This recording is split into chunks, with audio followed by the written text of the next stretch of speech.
We are using an MCP server to actually run my entire CRM, and this is what it looks like.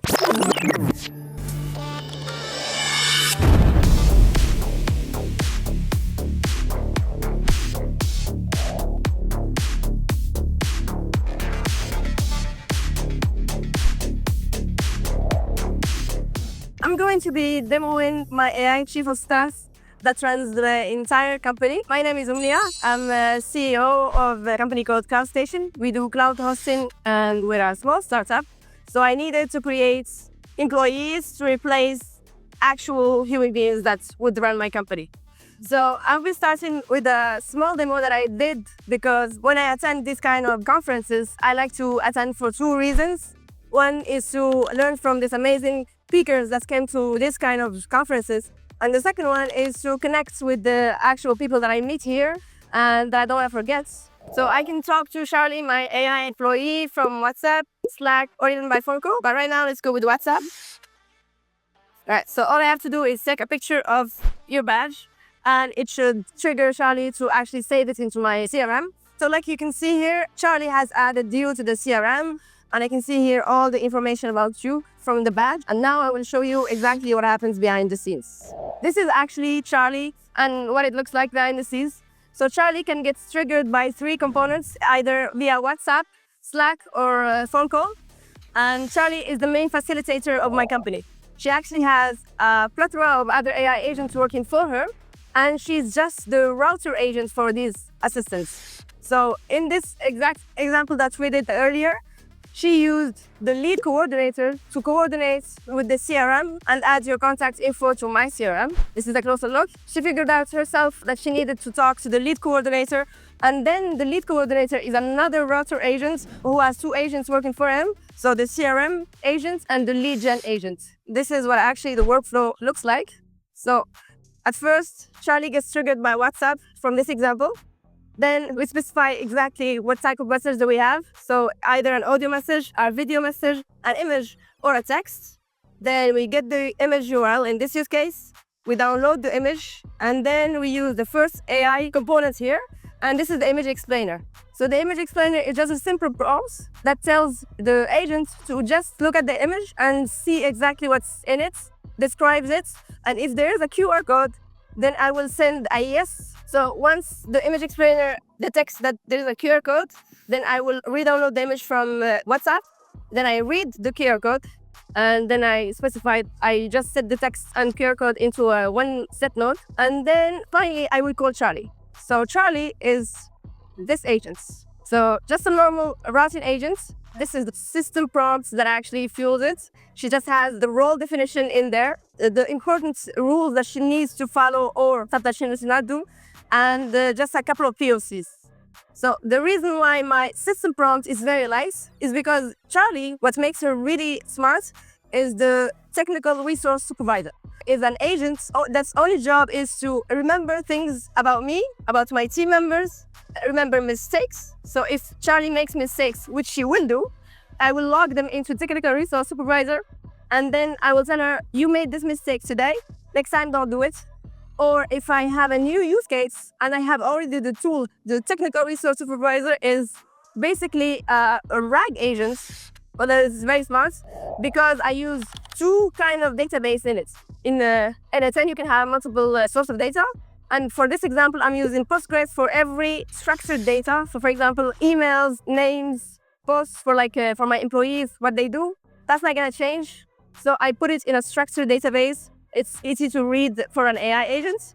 And then for everything that changes, the way I want Charlie to speak to me, the way that I want her to use the other agents. And for example, for my content creation, because Charlie can help me with content creation, then I need her to talk in my tone or my other employees' tones, and that's stored in the RAG agents that's in here. So I'm using Qdrant as a RAG database.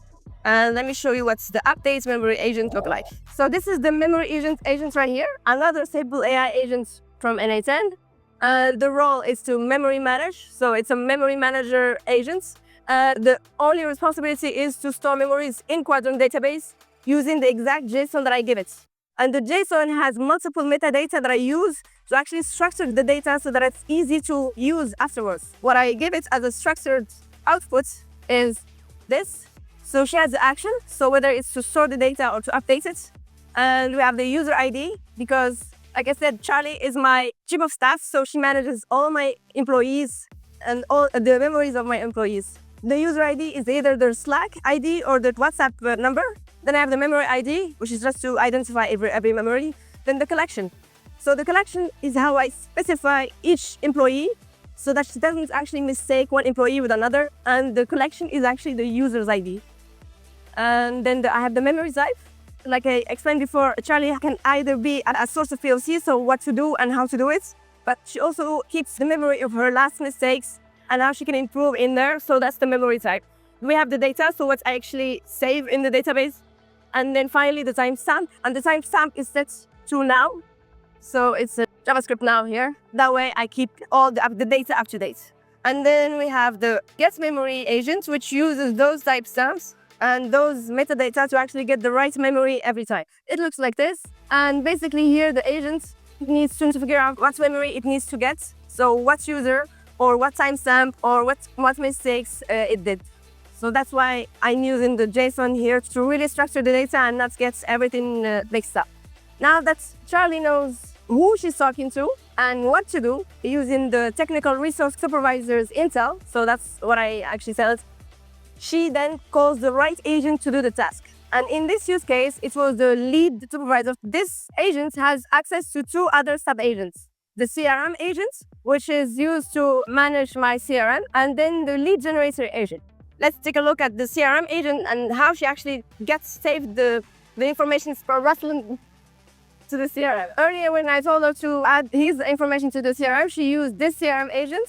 So this CRM agent is a simple agent that has just two tools. The CRM MCP server, because here we are using an MCP server to actually run my entire CRM. And this is what it looks like. So right now, n8n does not have a node for Twenty CRM. I'm using Twenty CRM to manage all my CRM stuff. And so I just created a couple of APIs that I would need. So the create one person, create one company, gets many people, gets many companies, etc.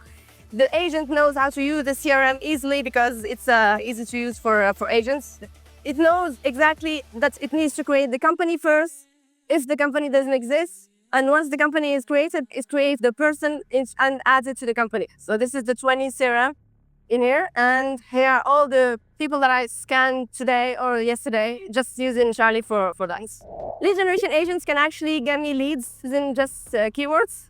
Like for example, here, I'm gonna ask it to grab me some leads for developers in Berlin, for example. So I can talk to Charlie either via text, images, or voice. So that's what I'm gonna do right now. Right, this is my WhatsApp, it's just Charlie. And I can just, hey Charlie, can you please get me 10 leads of developers in Berlin and send it to me back via WhatsApp, please. So Charlie's then gonna get the text from this voice message, and then she's gonna use it to send it to the lead generator agent to actually get me the leads. Let me show you what happens in the workflow. Charlie, again, she's gonna use the technical resource supervisor to actually figure out who am I and what I want and how it should do that. And then she should decide to call the lead generation agents. So Charlie figured out that she needs to use the lead generation agents here. If I open it here, we've got a text here saying exactly what I told her. She'll get 10 leads of developers in Berlin delivered via WhatsApp. Gonna add that. And she has the intel in there too. And she used the lead generator agent. And like you can see here, we have the same message here. So 10 developers profile based in Berlin. And if I go to the end of it, I should see that she added 10 developers in my database for this use case. All right, so she created a campaign called Developer Startup Berlin. So I'm gonna go and find this in my database. And here, if I look for the campaign, I can see here all the developers that she found just using a prompt. So I have all the LinkedIn profiles of the leads that Charlie found using just a voice message. So this is the LinkedIn leads that Charlie got from me via WhatsApp. I have 5 minutes if you have any questions. I have actually a question. Having multiple agents, does it cause the cost to increase? because this was my main concern. Because I do like every agent has a small task. You can get away with a smaller agent, like least expensive agent. Like every request doesn't cost even 5 cents. Because the longer the contacts, the worse it's gonna be. But because every agent has small contacts, it's actually, you can get away with it. I'm Omnia. I'm the creator of Charlie. And if you want to connect, here's my info. Thank you.